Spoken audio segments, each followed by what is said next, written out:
चलिए, इसका सही आंसर आपको पता होगा मेल्टिंग। मैंने आपको बताया था मेल्टिंग होगी सॉलिड में। जब भी कोई चीज सॉलिड से लिक्विड में जाती है उस प्रोसेस का क्या नाम है? मेल्टिंग।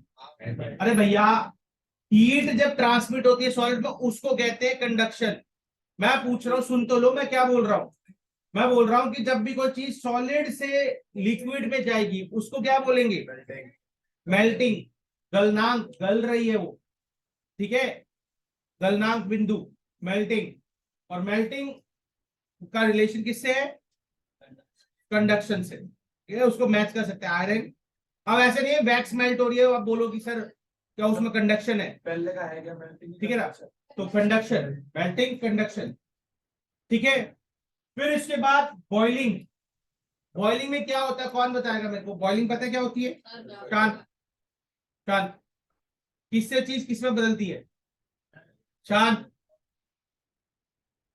वाटर से वेपर से बदलती है, उस प्रोसेस को बॉइलिंग। बॉइलिंग एक पॉइंट वो होता है जहां पर चीज जो है वो वेपर्स में कन्वर्ट हो जाती है, बॉइलिंग पॉइंट।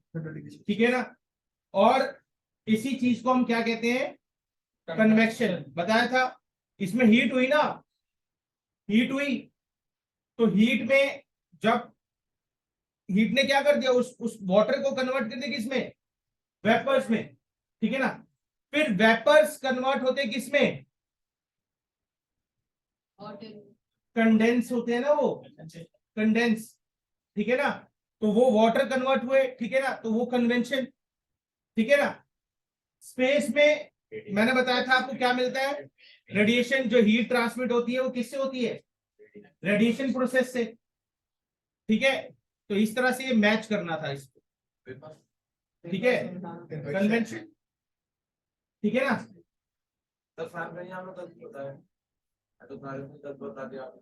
किसको गलत बताया? कोई बताया जो आपने लिखो।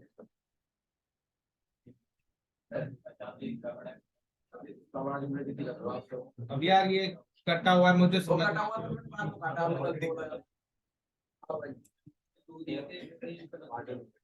अरे मेरे भाई कोई तूने दो दिए होंगे, वो कह रहे हैं कि तूने दो दिए थे, मैंने एक को गलत बोला था और एक को सही बोला। ठीक है, चलो इधर यार। अच्छा, एक प्रोसेस होता है जिसमें जब भी कोई चीज, या बहुत खुशी हो रही है तुमको, सर आपका सही लिखा है सारे, आपके सारे सही हुए। अब जरा इधर ध्यान दो, ठीक है, और अब ध्यान दो, मेरा ध्यान दो कि आपकी तरफ। ठीक है, कोई भी चीज हीट या तो लेती है या तो हीट रिलीज करती है। इस प्रोसेस को एक्सोथर्मिक और एंडोथर्मिक कहते हैं। कभी बार क्वेश्चन इससे भी आता है कि कौन सा जो है, कौन सा वो प्रोसेस है, कौन सी वो चीज है, जब नाम मैं अभी प्रोसेस का नाम बताऊंगा, कि जिसमें हीट ली जा रही है या हीट रिलीज कर जा रही है। जैसे कि ये मेल्टिंग ही ले लूं, अगर मेल्टिंग मैं बोलूं तो इसमें हीट रिलीज हो रही है या हीट ली जा रही है? ली जा रही है, तभी जाके परिवर्तित हो रहा है दूसरे में। क्लियर है? कन्वेक्शन, कन्वेक्शन, कन्वेक्शन संवहन। हीट ली जा रही है या छोड़ी जा रही है? हीट ली जा रही है। जो बॉइलिंग है ना, कन्वेक्शन। देखो, कन्वेक्शन, कंडक्शन और रेडिएशन, ये तीनों प्रोसेस हीट ट्रांसमिट के हैं। तो heat transmit from one medium to another, एक पॉइंट से दूसरे पॉइंट की तरफ ट्रांसमिट होती है। तो ट्रांसमिट का मतलब लेना होता है। ठीक है ना, जब आप बॉइलिंग या उसका बात करेंगे ना, इवेपोरेशन का, ठीक है ना, तो ये जो है दोनों कन्वेक्शन के उदाहरण हैं। ठीक है ना, जो दूसरा प्रोसेस आता है जिसमें कहते हैं कंडेंसेशन। कंडेंसेशन, कंडेंसेशन क्या होता है? कंडेंसेशन में क्या होता है?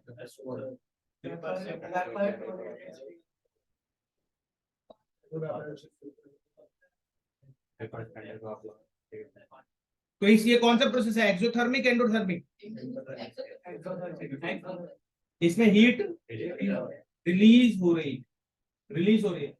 बर्फ का पिघलना, एंडोथर्मिक, बर्फ जब हीट लेती है, ठीक है। Maximum of ways, oh sorry क्या बोल रहा हूँ, maximum of ways, maximum of ways endothermic, समझ रहे हैं ना, मतलब आप समझ पा रहे हैं ना। बर्निंग ऑफ वुड,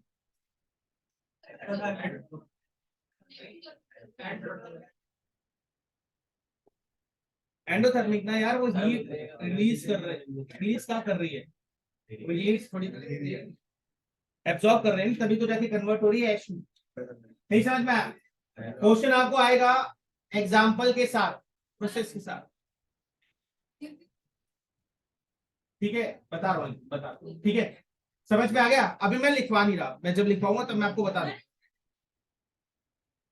हिंदी बोल रहा हूँ अभी तक मैंने इंग्लिश बोली नहीं, इंग्लिश बोल रहा हूँ क्या मैं,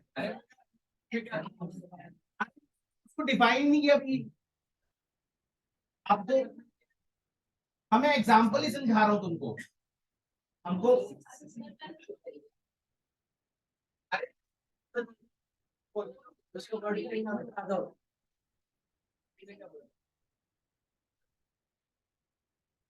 ठीक है, ठीक है, ठीक ठीक है, ठीक है, ठीक है, ठीक है, हाँ,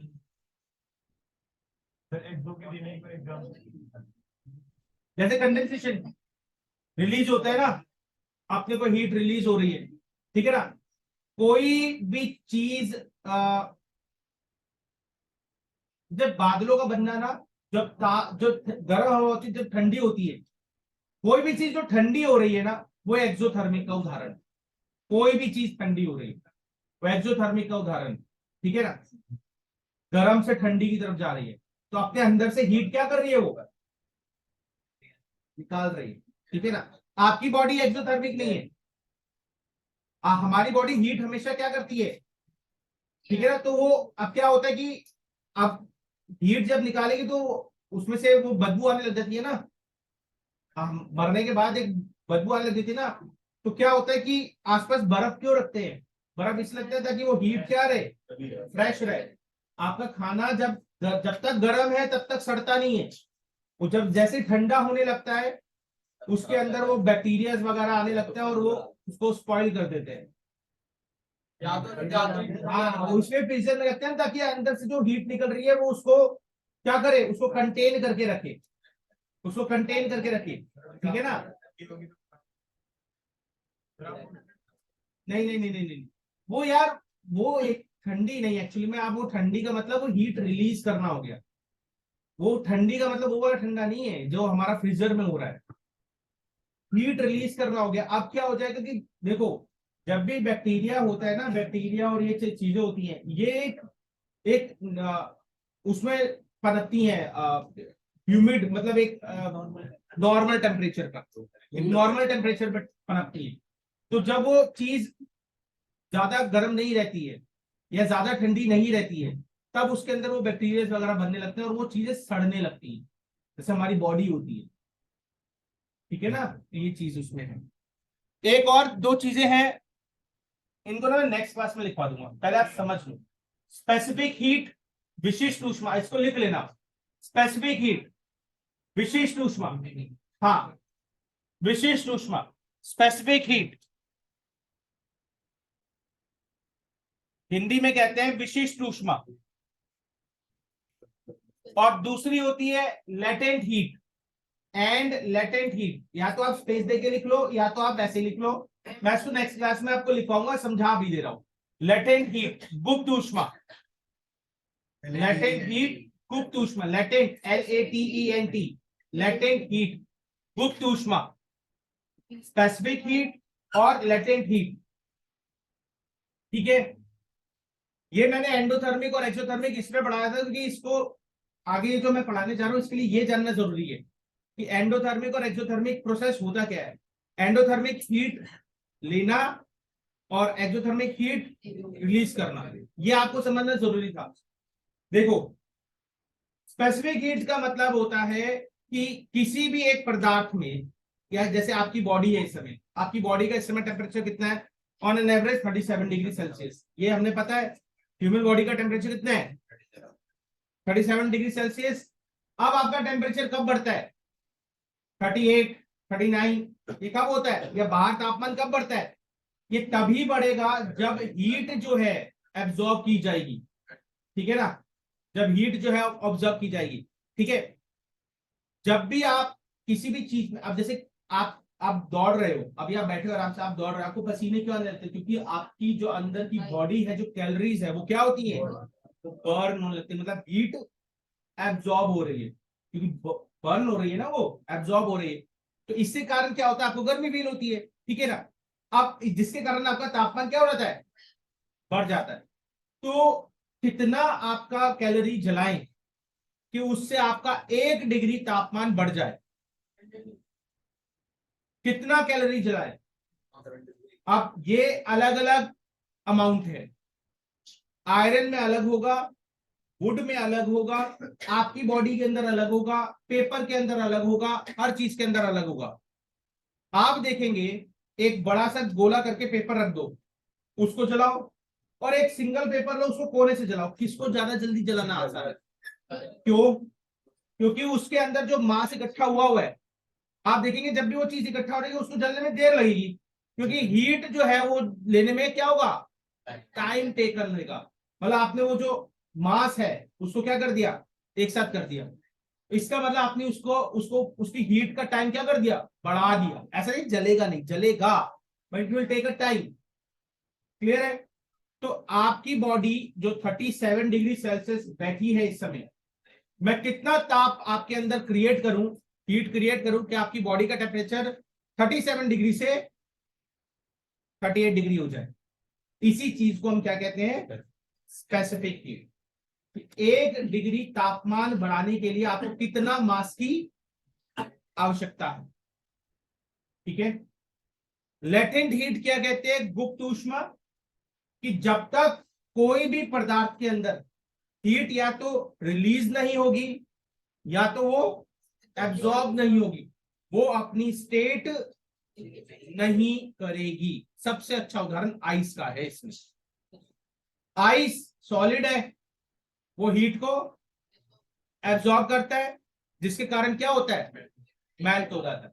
लिक्विड बॉयल होता है, इवेपोराइज्ड हो जाता है। वेपर्स बढ़ते रहते हैं, जब तक वो अपने अंदर से हीट नहीं निकालते तब तक वो कंडेंस नहीं होंगे, ठीक है ना, बादल नहीं बनेंगे, ठीक है ना। तो वाटर एक अच्छा उदाहरण है जिसमें आपको तीनों चीजें दिखती हैं, सॉलिड, लिक्विड और गैस। और ये सॉलिड लिक्विड गैस तभी चेंज होगी जब उसके अंदर से हीट जो है वो निकलती रहेगी।